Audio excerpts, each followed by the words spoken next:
we could all stop, everyone in every genre of music, so pop, rock, indie, drum and bass, dance music. I always say, as some famous person said, the world doesn't actually need any more music. Like, you would live for the rest of your life and never hear 10% of the songs that are already out there. So I mean, so you ask yourself, why are you doing it? Do it to please yourself, because you're not going to reinvent the wheel. Those days are gone. Are we going to have a new genre of music? What would it look like? It's not going to be, but it's only going to be a spin-off of something, isn't it? If we think now, what are sort of some of the, what would say, the newest genres of music? I don't even know. But I mean, I'm trying to think of like a modern, something that's come up recently, like a trend. I can't even think.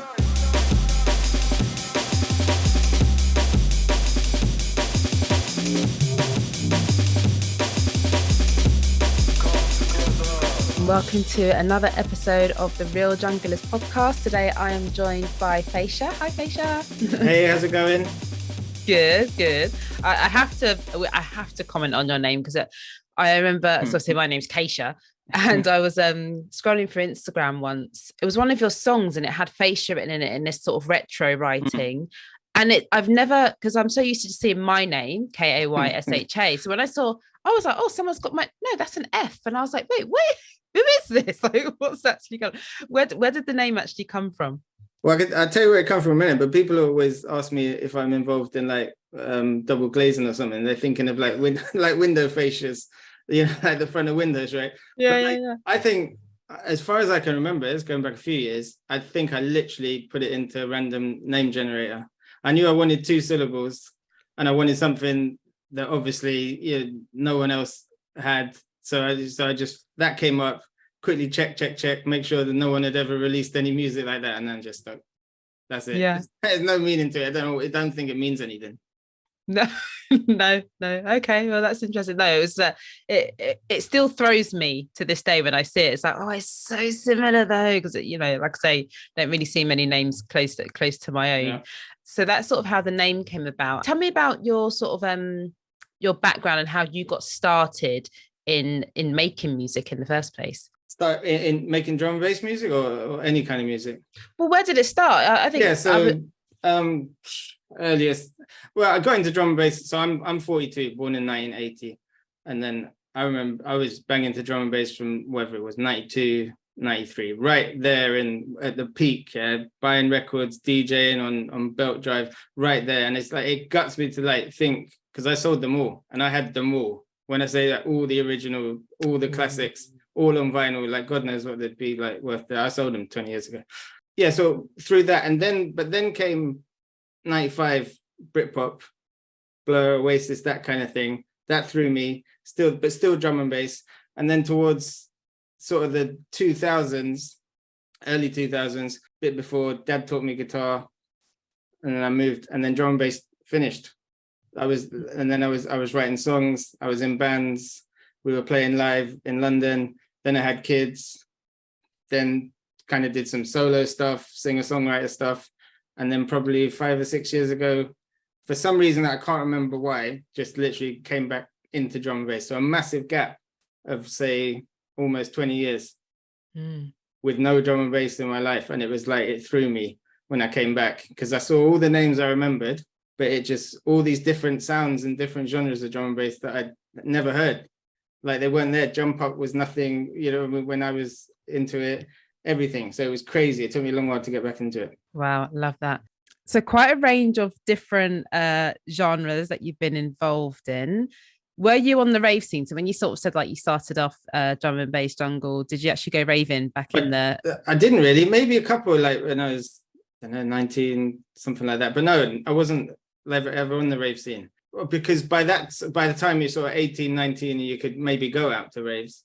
So that would have been 99, 2000. I was kind of transitioning away from it, and none of my friends were into it. I went through the whole thing of like, when grime suddenly became big, right? Yeah. And so like I'd be DJing at like little parties at school at Hollywood, maybe 15, 16, 17, 96, 97. And then suddenly no one wanted to hear drum and bass. Like grime was like, not grime, garage. When UK garage. Yeah. Grime.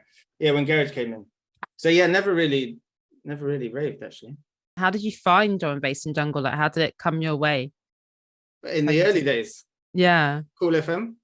Through Cool FM. Man, just a huge part. So it's like really good to see them obviously come back now with Rinse and stuff like that. But yeah, again, if I had all the taped it every weekend, could pick it up pretty good where I was in Northwest London, and yeah, just taped the hell out of the shows, man, every weekend. That was it. It was such a cool time to be there. You have people now, younger people say, oh, I wish I was there. Like, to be there is like, it's a privilege to like live through that. At the time, you didn't really know what it was the legacy it was gonna leave. But like, yeah, it's a cool event, definitely. Definitely, like you say, you had no idea that music that we were listening to back in the early 90s were some of the same tunes that were still going to go hard like today. I always, that always astounds me, like how you can hear like songs from the obvious one, like obviously Original Nutter, Incredible. You'll hear that in a club and it can still just go off as if it was brand new, as if it come out last week. That's wild. Yeah. It's fresh, and I mean, it's crazy because you listen back to them and the production levels, because obviously the technology they had then, the production levels are just not there. They almost can't compete with anything these days. But like you say, they still turn it up and it still goes off. Yeah, exactly. So you said you were in sort of a band and things like that. So when did you actually start producing music, and what sort of music did you start producing? Yeah. So, well, obviously I'd record myself doing singer-songwriter stuff, but then when I came back into drum and bass, which probably would have been 2018, something like that, 2017, 2018. I'm not entirely sure why I started making, I think I just thought, well, I can do this. And the first few, I thought Jump Up was drum and bass when I came back, right? Because that's all I was hearing, this like screechy stuff that I'll be honest, it's not my taste at all. But I thought that's all it was, because I hadn't come back into the sea and found everything. You know what I mean? You have to find where you needed to be, and that wasn't. So I just thought, and I think I just started messing around and just making a few of those tunes, and then just carried on like making tunes, and that's it. Yeah. And what would you say were some of your, because so I know you did a release with Dub Shutter, didn't you? Yeah. Was it earlier this year? Last 22. Yeah. Was that 22? Gosh. So what would you, and I don't know, that's what comes to my mind when I think of you, but then I am slightly biased in that sense. But what would you say were some of your most memorable or notable projects or collaborations that you've done, and what made them special? Well, the album that came out this year in March with Lion Dub, my good friend Eric, who runs Lion Dub. I mean, that was a huge project going back.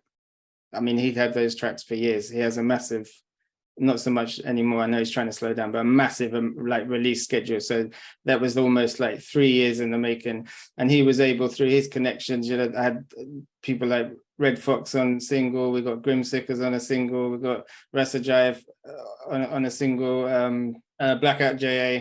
So, but that was all through Eric's links. So that project was huge, and to get that finally out there, it was a massive, whatever it was, 17 tracks. We had remixes, and like I say, those vocalists. So that was all done down to Eric.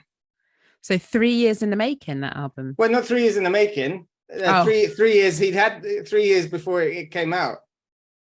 Yeah, so what happened in those 3 years? We just had such a massive like backlog of releases. I mean, he has at that time, and like I say, he's slowing down now in terms of releasing stuff, but at that time, that's how much was in front of me before it could come out in terms of the release schedule. It was just so much.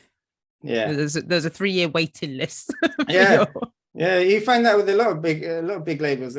Then we'll touch on that, and labels was, for whatever reason, sit on releases. And I think for artists, for me, that started to, not so much with Eric, 'cause it's different. He's a friend of mine, but it's hard when you want to get your stuff out there. So that's when I've sort of moved into sort of self-releasing stuff, so you can be more in control. I can make a tune and get it out in 2 weeks. You'll have certain tunes out with different labels, and you don't know when. Well, I guess you know when they're going to release them, but you've got maybe a gap. So you've made this song, and you might have to wait a certain amount of time before that release happens. How do you then stay organized? So how do you then manage your own sort of release schedule around all that going on as well? Well, I suppose there's a lot of artists out there that will work with labels, but it's like I've always said, I think they're just, or not they're just, but like some people use the label because they either don't know, they can't be bothered, they haven't got the little bit of money it takes, so they don't know they can maybe self-release it. So they almost use the label, okay, well, they can get it out for me. don't get me wrong, like the reach that a good label should have should get things going for you. Like when I came and started releasing, I released with a lot of small labels, and that definitely helped.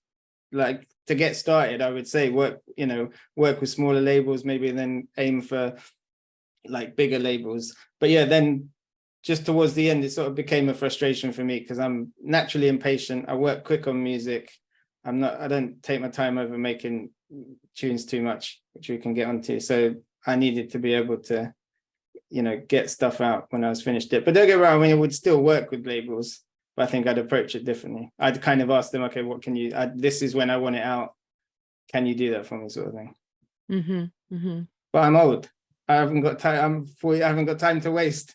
Whereas for young people, maybe, you know what I mean? Young people, they can wait. Yeah, I guess. And also, I guess, like you said, if you've got your own label as well as using other labels, and I guess you've got that sort of flexibility there as well. Yeah, or just self-release it without a label. I mean, that's right. That's what I've done with a few things. You can get your songs on Spotify, all the streaming sites, get it on your own Bandcamp. If you want to, you can get it onto places like Juno and Beatport. It's not hard to do. But yeah, I mean, that's a good thing and a bad thing. Yeah. Okay. That's really interesting. I didn't understand that self-release. You didn't even need a label to do that. I thought you needed a label to release. Yeah, nothing. Like I say, nothing against labels at all. They've helped me out and continue to help me out. But yeah, the option is there. That's probably good for people to know. I mean, I'm sure people already in the production scene probably already know that as well, but this is me my naivety and not really knowing this stuff. But I think it is good just that people don't feel like they have to wait for a label to pick up their stuff, that they can actually just get things moving and get going with stuff themselves. I mean, it's hard. What I would say to anyone is say to yourself, okay, what is the label going to be able to do for you? And is that something you could actually do yourself? Like I say, a big label will have great reach, something like a V or a Ram, even a line dub helped me immensely. Dub shot, the big there's tiers to it. Whereas the label I run, a couple of my friends, is like a low level label. So we'll release stuff from maybe people that they've made it, they just want to get it out there, sort of thing. So it's degrees. Yeah. And so when it comes to your own label, then what do you look for in the artist that you want to work with? Ideally, we look for an artist that would want to help themselves as much as we can help them. It's hard because with time constraints, I was saying to a couple of guys with the label, it's like we should kind of be doing more than we are. It's really difficult to sort of run a label. It's easy to create a label and run it and get it out. That's the easy bit. But then the rest of it in terms of the marketing and the promotion and that. So we ideally, I mean, you'd be surprised, not just with our label, but all over, the amount of artists that will have a release out and they literally won't even post about it on their own thing. You know what I mean? Like nothing. And you think like, it's got to be a two-way street and like, you've got to be in charge of your own career. But I think, like I say, I think those are the artists that just, I'm just happy to have something out. Yeah. So I mean, they're not interested in getting any sort of traction or anything like that. But it would help them. There's money in it. Not a huge amount of money at the levels we're talking about, but there's money in it. So that's what we would look for. Obviously, besides like good quality tunes, someone that actually is active is another thing. I would look for someone being active on social media. Not everyone likes it, but that's the world we live in, right? That's where it's happening. It's not happening anywhere else. It really isn't. And it literally comes up. It comes up in every single conversation I have, like the importance of social media. I definitely want to talk about that side of things. It's like it's huge, but we can come on to that. Yeah.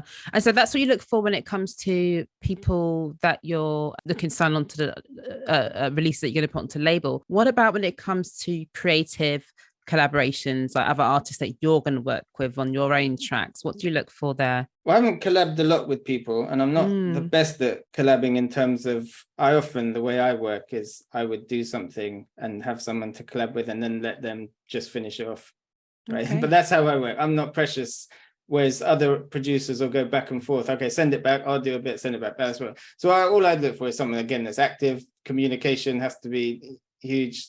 Communication's massive to me anyway. Stuff can't happen if people aren't communicating. So communication, just easy to work with. Again, not too precious about things. Like, we're not reinventing the wheel here. We're not gonna, come up with anything that's like never been heard before. So yeah, again, I'm impatient. So quick, someone that works quick, like, hurry up, what are you doing? Like, why are you not doing this? And yeah, just someone that you connect with as well. So hopefully someone that, yeah, got like a friendship with or something like that.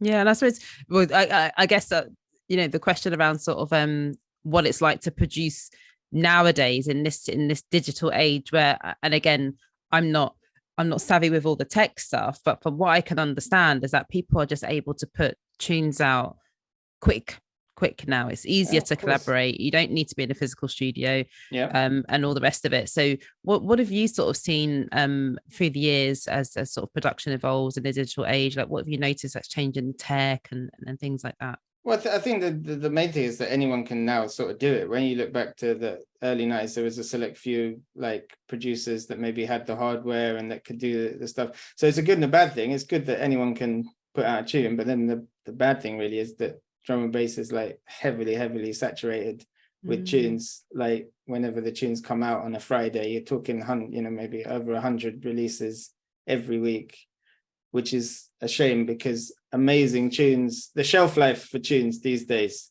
is like just not there. Like when I was buying records at like £5 for like one vinyl, so 2 tracks, but back in like £5, people don't know they're born like only having to spend like £5 and you can get a whole digital album for £5, right? But then you cherish those tunes because there wasn't that many, and you knew them back to front, and they were like amazing things. So that's the good thing, is that anyone can do it. There's no real barriers. But then obviously the bad thing is that you get maybe not so much good stuff. You got to wade through like a lot more stuff. But yeah, I don't know. I mean, in terms of like how text changed, text like always changing. I'm a pure like software. I haven't got any like hardware. I do everything on my computer. So I wouldn't know about the hardware side of things. I'm sure that's like, yeah, interesting. But yeah, I mean, tech's always going to change. You know, we've got AI coming in. Who knows where that's going? Crazy. I don't know much about that at all, but it's mad.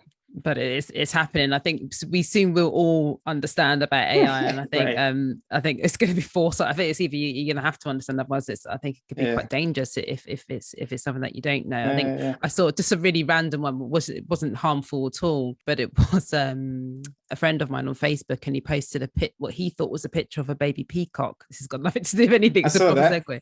And he was like, oh, I've never seen a baby peacock before, but now I have. And I was like, that's an AI photo. That is not what a baby peacock but I got like. tipped by as well. Oh, I was like, oh, they're cute. And then when someone put the real picture, and they're not actually cute, they're quite boring looking baby peacocks. So I was disappointed. But yeah, but you're right. It's crazy. I think it's either going to blow up or it's just going to die off, like how 3D TVs died off.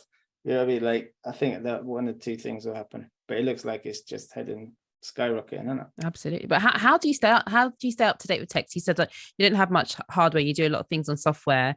How do you stay up to date with all the new stuff that's coming out? Like, do you just like hear it through the grapevine, or is there like conferences? I mean, well, yeah, there would be conferences, I guess. But I mean, I suppose you're talking in terms of making music, and then you get like obviously like what they call plugins, which are like things that can affect the sound and on making the tunes. And word of mouth, people will talk about this. Oh, have you tried this plugin? Blah blah blah. So yeah, just word of mouth stuff on YouTube, stuff like that. I'm not a heavy.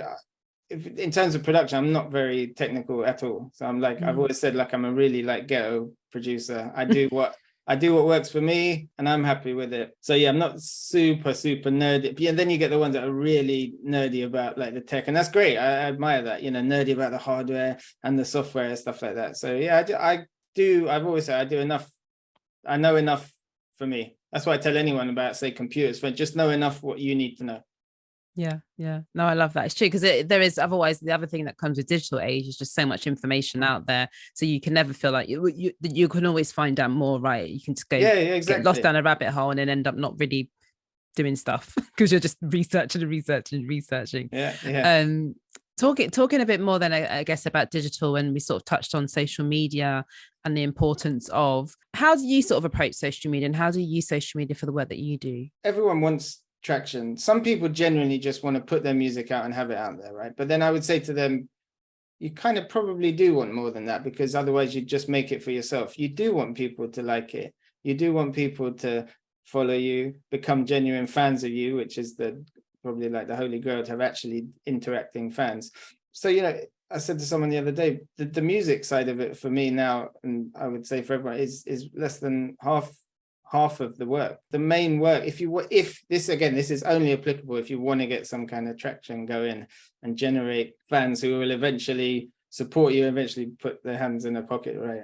And hopefully you can get some sustainable, get a living going maybe off your music. It is possible. So yeah, that's a lot of what I'm sort of trying to look at now, is because I said to someone, it's like a chef who can cook good food, right? And they open a restaurant. They don't leave it at that. Like they make amazing food, but they have to tell people about it, right? They need to get people in. They don't just, oh, I can cook good food and that's it. Same with music. And then you get the people that are often, oh, I'm not getting any traction on social and blah, blah, blah. And then I think, but what are you doing?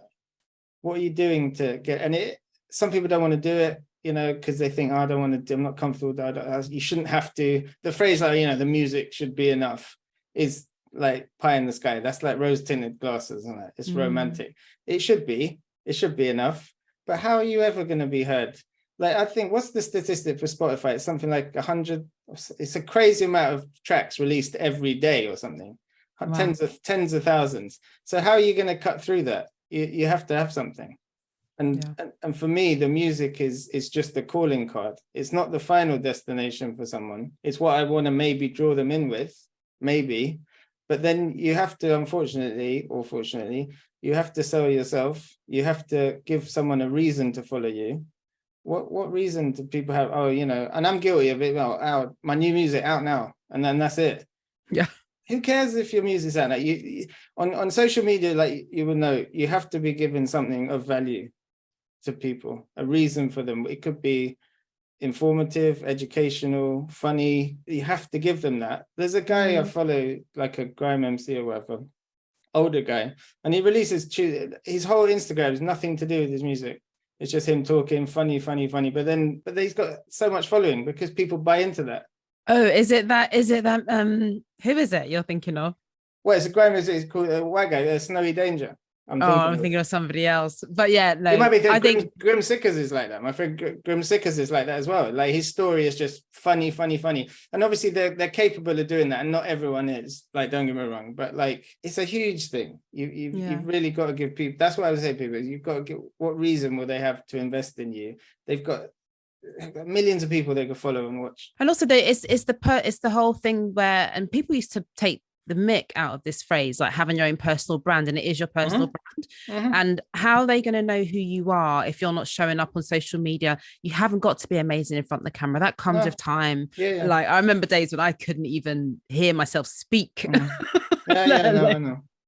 But yeah, it's that connection. People aren't just buying your music; they're investing in you, and they need to know who you are. Again, only applicable if you want to get traction. But don't if you do want traction and you're not getting it, like, don't complain because you have to ask yourself, well, what are you doing to get it? And it is hard. I mean, that takes up way more time, and I want it to take up. I know it needs to take up way more of my time than making the music and just doing that. That bit's almost the easy bit. For me, for most people, it's hard because there's millions of people out there. You've got to find a way if you want to cut through. But it's like anything that just takes a lot of hard work. Yeah, and consistency, I think. And I think people always look for like some magical answer. But every single time I have these conversations, it's be consistent and show up. Be seen. If you want to be seen, be consistent and show up. Be consistent, and you're it's right. It's that hard. It's that easy. It's that hard.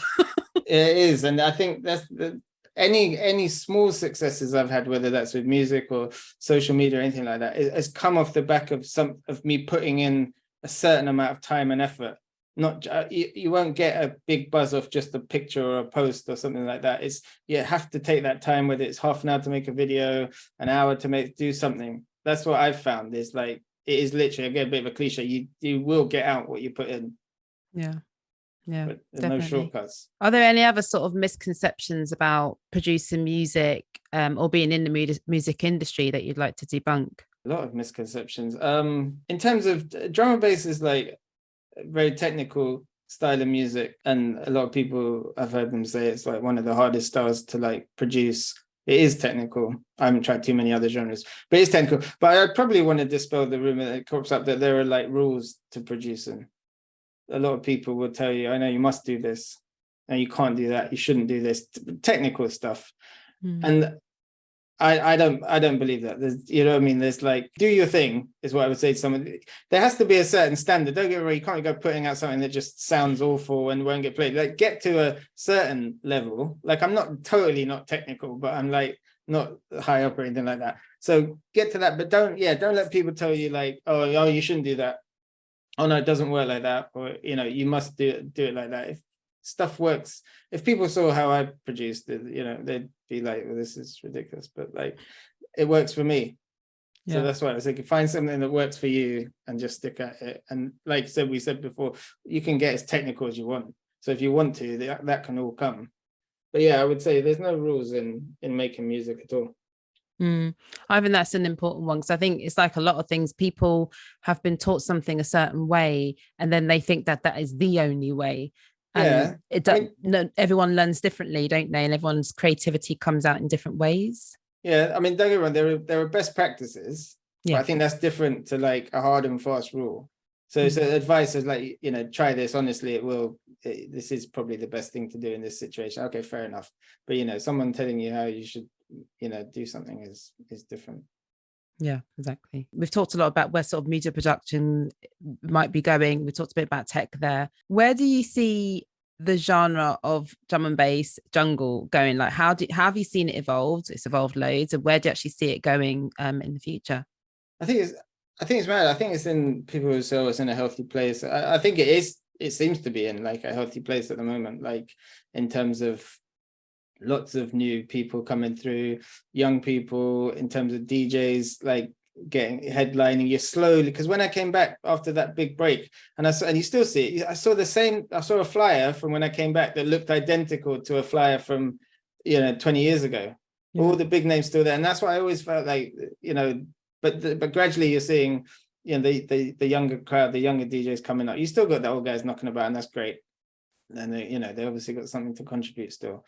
I think it is in a good place. There's so many different genres of drum and bass, which is like good and bad. Like I think it's good because, you know, you can find what you like.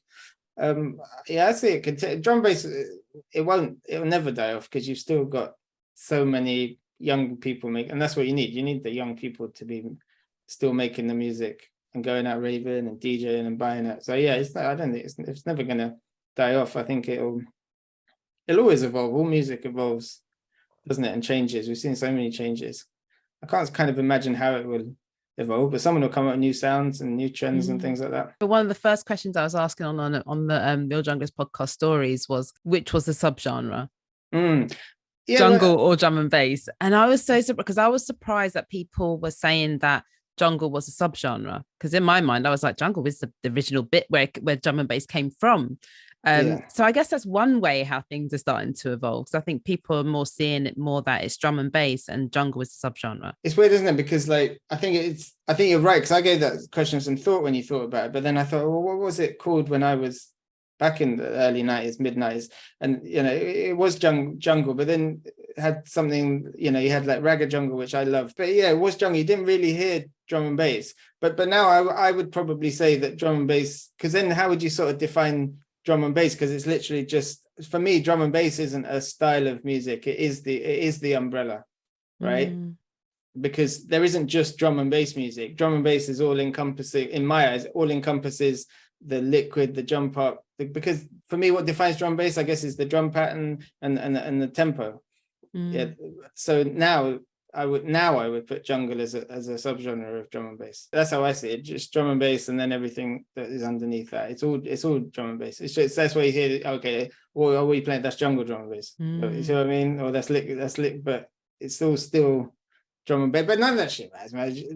It doesn't matter. But I guess it's that there's a part of me is just like, oh no, it's become the subgenre, and then what happens? But yeah, well, exactly. But for me, like, I was original junglist in the 90s and lived through it and all. But like for me, jungle in that time was like, you had like synonymous with like the Amen break, right? Which you still hear. I'm not a big fan of that at all. Right. Like growing up, obviously a lot of the tunes were, I didn't really realize, but I think I say to people, they're like, how are you saying that? You like jungle and blah, blah, blah. But for me, it's quite dark sounding. It's quite moody. It's quite heavy. And for me, it can be quite dark. So that's how I would describe a jungle track. Is, you know what I mean? Because otherwise, how are you defining what jungle is today? Is it because it has like if it has a ragga vocal, people are going to think they're going to associate it with like jungle. I would maybe sometimes, but for me, it's that aim and break. Like, okay, that's a jungle track, right. But it's weird, isn't it? People have their own opinion, but when you drill it down, like what makes, now what is a jungle track?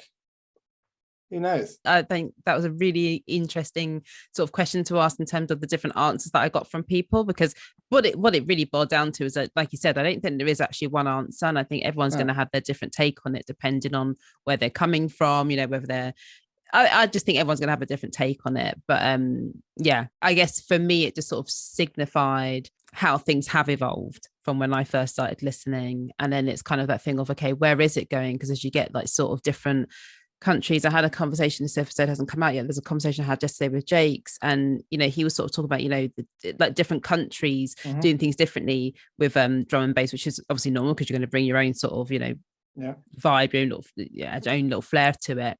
But one of the things he talked about was like certain I think he talked about Czech Republic not really liking having MCs, they just want the music. And I was like, ooh, that's another, so it's just like, it's that thing of like, that's another bone of contention. That's another 20-minute conversation.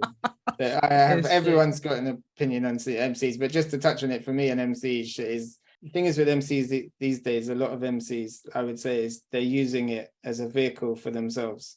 Right, big time. Oh, okay, they don't care what, and that's why I say I don't know, but what I have no problem putting out there is that I think a lot of the MCs have no familiarity with the music. They don't know the tunes, they don't know who's made the tunes. Whereas back in the day, this is what I say, the MCs that I would tend to, people like GQ, Moose, Skibbity, obviously for different reasons, people like that, but GQ, Moose hosts, hosting, complimenting, but a deep love of the music, and they know that they're not as the main attraction. But it's changed now. I'm not knocking, it's changed, just not my cup of tea when I see these sets and it's 4 MCs. DJ might as well not be there. Put on a playlist, because everything's being talked over. We are there for the music. Without the music, there aren't MCs. It's not so much the other way around. Because without MCs, there's still, of course, you can still play the music. So yeah, for me, that's my opinion. A good MC complements the music and loves the music. Yeah, well, I don't think you'd be offending anyone who's been on this podcast so far, because I think everyone I know, people who are, who I respect and listen to and follow, I would say they're more hosts than MCs. But also, it amazes me when you get like a good MC who knows who's behind the decks, knows who the promoter is, knows who's to shout out. And I'm just like, wow, you've actually done your research. You actually know the name of this track and things like that. So you're right. So someone who is there for the music, I think is a really key thing. And you've seen these sets, and there's, you've got the 4 MCs and they're running their lyrics. And I get so frustrated because as a singer-songwriter in the past, the lyrics, I wanted people to hear what I was saying. They've taken the time to write those lyrics, probably a lot of time to write. No one's hearing them. No one can hear a word you're saying, which is a shame. There's no point doing it. But even get to back to like Moose and GQ. Yeah, they could host, but they had bars when they needed them. Yeah, but it was at the right time. They knew the music, so they weren't suddenly talking over the vocal section like you see all the time now. Which is, I've heard stories of MCs saying, "Oh, don't play any vocal tracks." So you can tell a DJ to not play what tracks to play, because they're seeing it as a vehicle for themselves. But there's a market for that. Don't get me wrong. Some people love it. MCs have become their own thing, I think. I think it depends on. Yeah, I think it depends on how the show is built. I think exactly. Like you'll get certain things like what Shabadi's doing as well. That's a lot about the MCs. If you know that's what you're there for, that's what you're there for. Exactly. But yeah, I think a good MC would and should know not to be chatting over the vocals. Sometimes it happens. Because obviously DJ is going to play new tunes, right? So sometimes it happens. But no, you're right. There's a place for it. Yeah. Yeah. Oh wow, I love it. Do you have any other advice for people who are up and coming on the scene, either as a producer or anywhere in the scene, really? As a producer, I was saying to someone the other day, just finish tracks. Don't second guess it. Don't be precious about it. Everyone's first tracks are not going to be that good.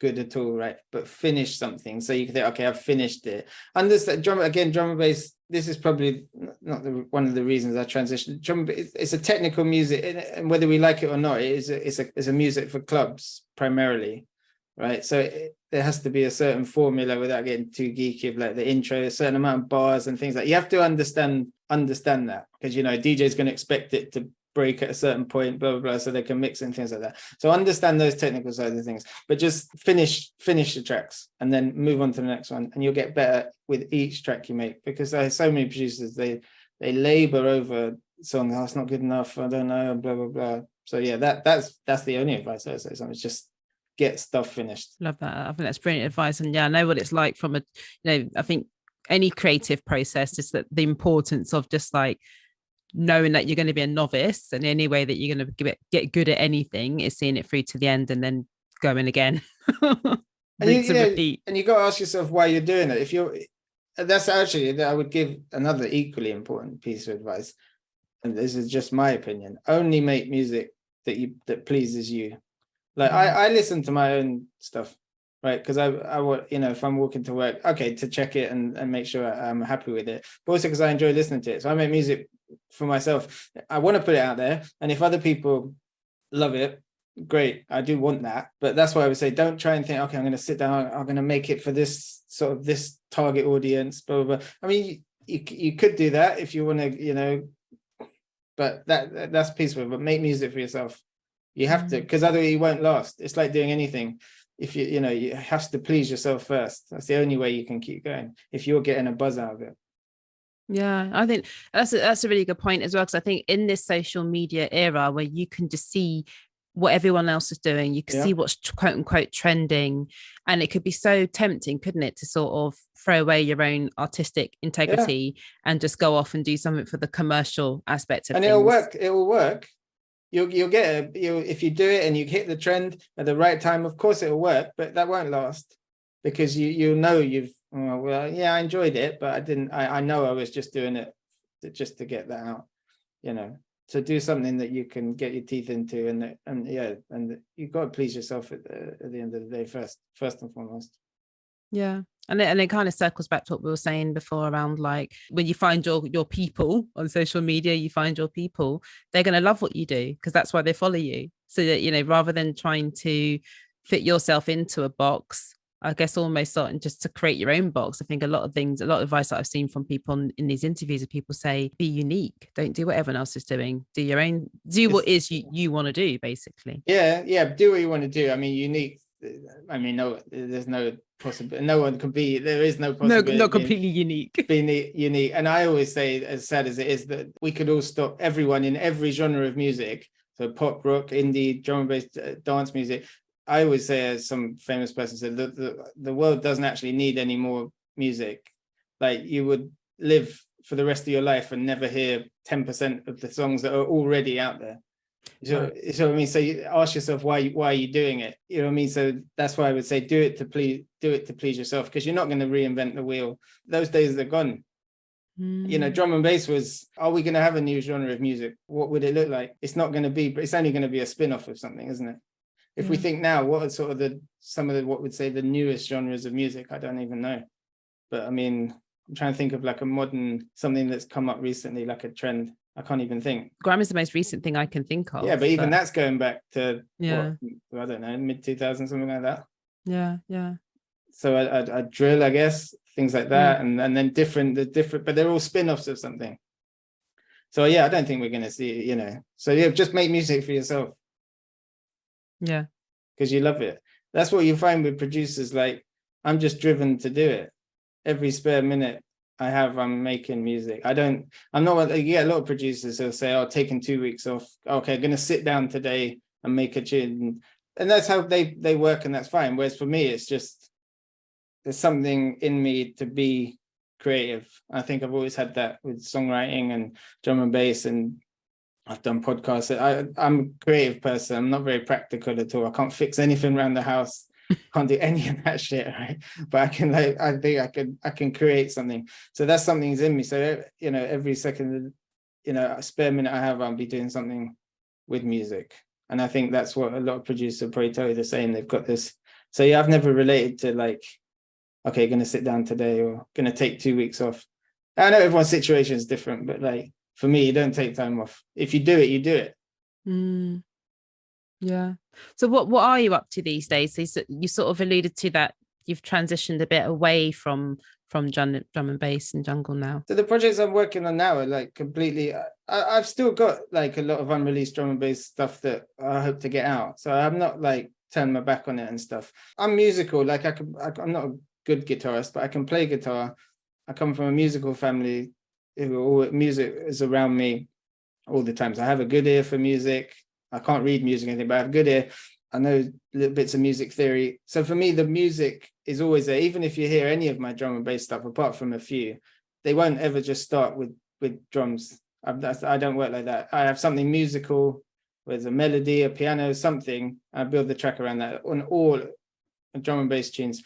But now I've sort of transitioned into a lot slower tempo stuff around sort of 120 that I suppose would be described. The sound is kind of like synth poppy, think like 1980s type movies. There's kind of, those big sort of sounds.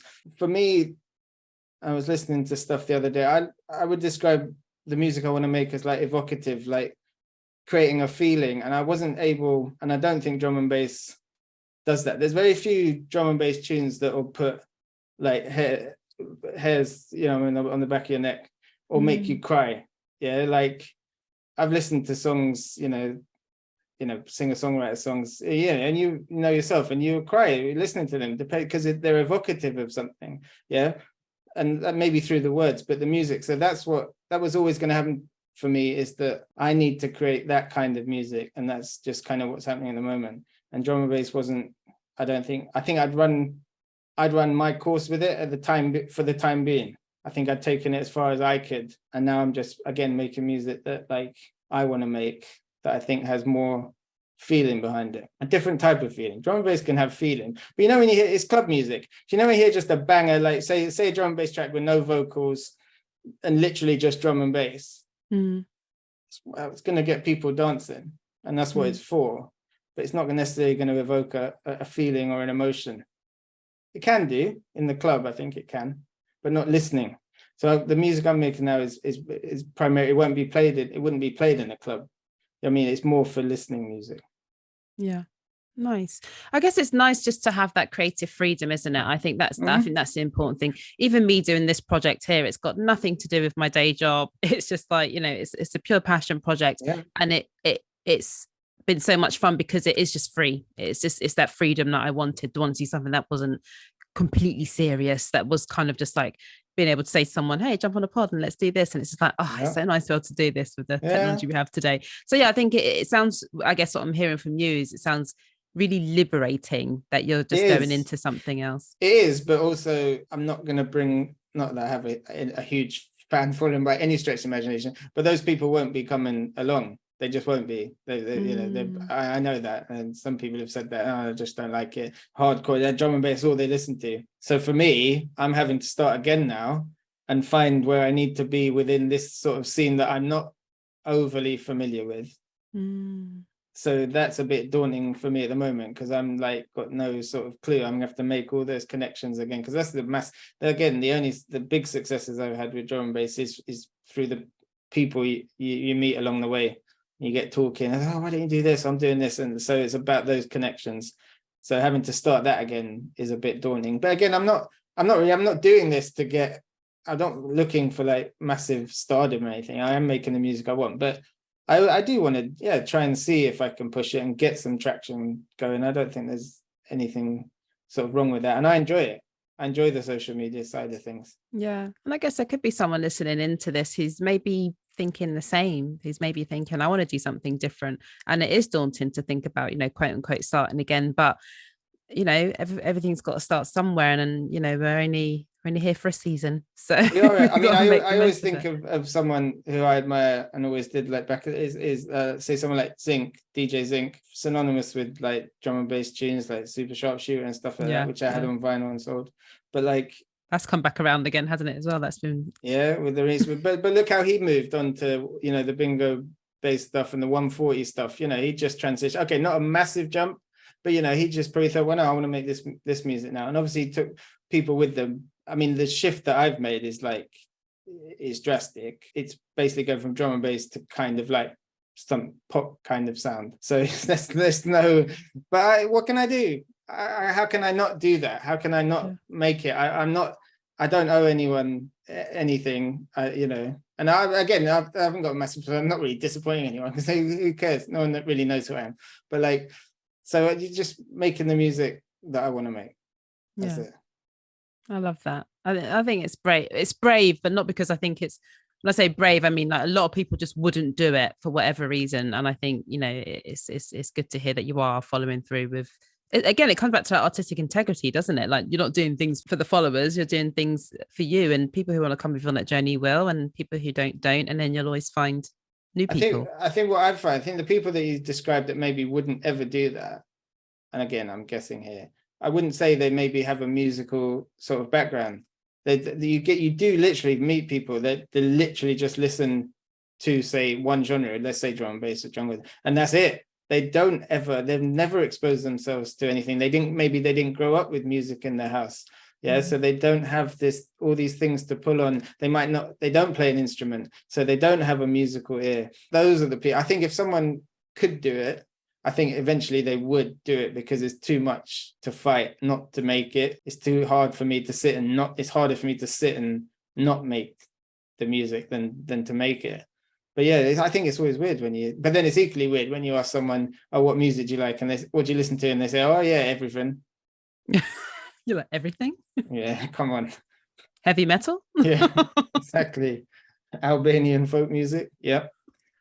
But yeah, so it's weird. But yeah, but there's just different strokes for different folks. Like I said, again, there's no rules. I don't judge anyone. No. A lot of judgment though, isn't there? In a lot of people say drum and bass scene is really clicky and stuff. The mad thing about, you don't mind me rambling on? No, go. The mad thing I found with the drum and bass scene is, well, where I was and landed in it, I find it strange, because you've got, say, like say something like Ram Records or whatever. For me, when I came back, I heard Andy C. That I didn't know what I was listening to. That's not the style of music. I would call that kind of neuro drum and bass that he does, or they call it dance floor drum. It wasn't what he used to play when I was done. So you got that level. But then the scene I was in, it's mad to think, like, I could talk to producers and be friendly with producers, top level producers. So it's like, it is a very, even though it's a massive worldwide scene, there's a pocket of it that is so tight knit, and you can just talk to people. And I think that's great. That's like an amazing thing. But again, you got to put that work in to form those connections. Not everyone can do it, and a lot of people. But I think that's an amazing thing that there's this access to people. Some people, not blow my own horn at all, but some people would message me if they're just starting out, and they'd think, oh, I love your tunes, and it's mad. But of course I'll message them back, and like, there's this access. Not everyone wants that, but like a sort of a certain level, everyone does know everyone's business. But then you hear everyone, it can be like quite a cliquey scene, and you hear a lot of negative. I never saw any of that, but I didn't get involved with any of that. But you hear that, don't you? I think with drum and bass. I do. I think I haven't heard it myself personally, but I have seen how certain big events can sort of breed a bit of a prestigious sort of vibe around certain artists. I'm trying to be very careful on what I'm saying. Yeah. Yeah, you should be. But I've definitely seen that. But I would say something that Tan said in the last episode, episode 3, sorry, and he was talking about the fact that, if you're starting out in drum and bass and jungle now, and you're active on the scene, and you're consistent with it all, it's very likely that within a year you are going to be, and I'm literally copying what Tans has said, this is me just quoting Tans at this point, you are literally within a year likely to be on stage on the same lineup with some really, really big DJs and MCs. Yeah, I see it all the time with people I'm friends with, and they're on depending on the area, like sometimes you think, oh, okay, well, that's in Birmingham, so that they've drawn on the local act. So yeah, but of course, but yeah, you're quite right. I think, yeah, you put the work in, but I always hear a lot of negativity from people saying, oh, why aren't I getting this? Or why are they getting, what are they doing that I'm not? They're putting the work in. It's simple as that. Whether you like them or not, and you get a lot of people my age will say they'll look down on the younger crowd and think, oh, what they're doing are just they're nothing. And bro, man, they know what they're doing. They're like, they've got the following of all the young fans. It's like that. I'm not the target audience. I'm like 42-year-old man like making Ragged Jungle. It's just not this. I'm not the target audience. That's niche. That's really like, oh, that's old school stuff. So yeah, I never look down on young. They need the young people to come up, you know. And it's like, I think it's good that we have the access. And you're right there. You can get on a stage and get signed to a big label, get signed to a really good small label, a medium-sized label. It's totally possible. Yeah. And I think that's great. Nice. So this has been a great conversation. So are you ready for a round of this or that? I don't know if I said I was going to do that, but I think you know that all around the internet, there's mostly video. I say all around the internet, but I know I do it on my main social media. I do it on this podcast, and I do it for Centralizing Sound because sometimes I present for them and interview the artists. And so it's just a lot of questions that I go around asking people. Do you prefer this or that? It's just a bit of fun. It's something I find. Let's do it, Faysha. Don't throw any. It depends what the questions are. How personal is this going to get? It's not too personal. Well, no, it's not too personal. All right. Well, the first one, I find this one to be an interesting one. iPhone or Android? Android. Am I allowed to elaborate on this? It's literally to be quick fire. I'm going to have opinions on things. Yeah, no, you can have it. You can elaborate if you want to. Oh, well, it's not really much of an elaboration. It's just I've always used Androids. But I've seen my wife using an iPhone, and I think it's from a different planet. Android purely for the customization. There you go. Yeah, everyone says that. I'm an iPhone person myself. And my other half, he's an Android person. I'm just like, how you not got stuff syncing up? Have you not got your iPhone talking to your MacBook? And come on. But that's how they lock you in, though. I'm aware. I think the kids want iPhones. Like my boys have always had Androids, but my 13-year-old, I want to get an iPhone. I think it's a young person's game. There we are. Thank you. I mean, I'm literally 41, but anyway. Well, you don't look 41. That's the iPhone now. Do you prefer digital or analog sounds? That's a tough one. I don't get to listen to any analog sounds. I don't have a record player or decks or anything anymore. I know that analog can retain some of the warmth and depth that digital can't. But I would say digital because that's how I consume my music. Yeah. Do you prefer to listen to music through headphones or speakers?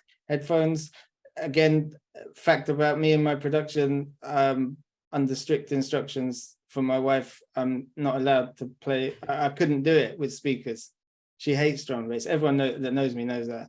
She just can't stand it. She thinks it just sounds busy, even though I'm trying to explain. It's just a 4/4 beat, but she's like, so yeah, speakers. I listen to all headphones. I listen to everything on headphones. Loud as well.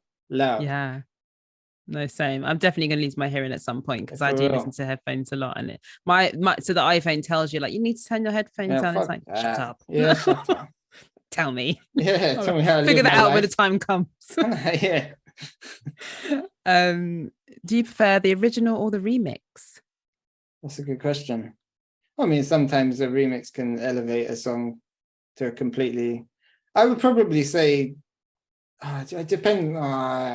Because now I'm thinking of cover songs as well and things like that. That's not what you mean. Okay, if I'm thinking drum and bass, probably like a remix because it was that excitement of like, oh my god, there's a remix of it.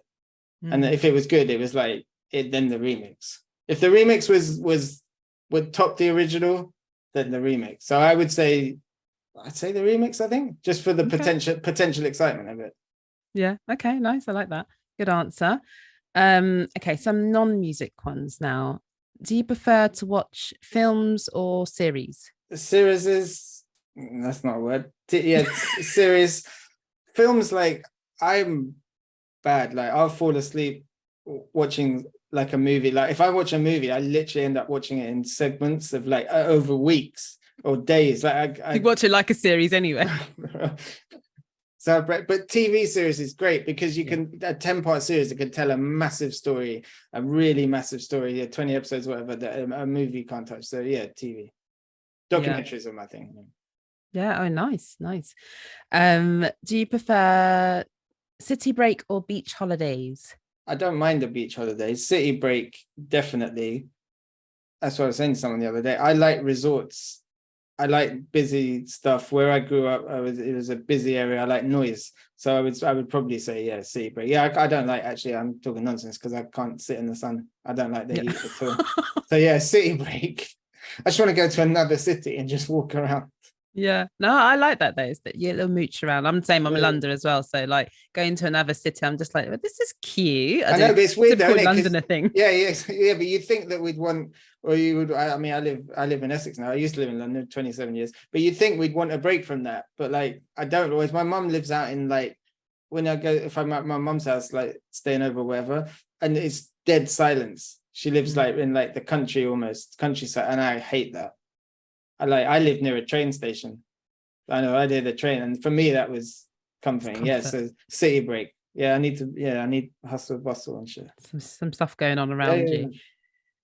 Would you prefer to have an all expenses paid trip around the world or £100,000 in cash? 100. I'm not a big traveler. That's an easy question. 100,000 pounds. 100K. I'm not into travel. Okay, here's one.